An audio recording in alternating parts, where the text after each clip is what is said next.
He's not speaking to me, therefore I'm not speaking to him. Is I'm not speaking to him the cause or the effect?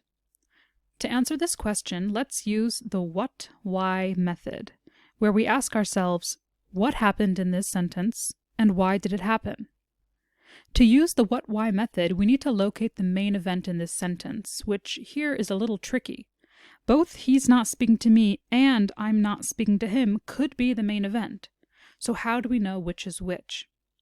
In this case, we use our signal word, therefore.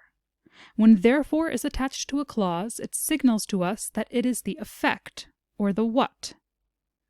The what in this sentence is I'm not speaking to him, and the reason for this is our why is because he's not speaking to me. Now that we've established the what and why, we can use the rule that the what is the effect and the why is the cause. We have already established that I'm not speaking to him is our what and is therefore our effect. Therefore, the answer to our question is B, effect or result.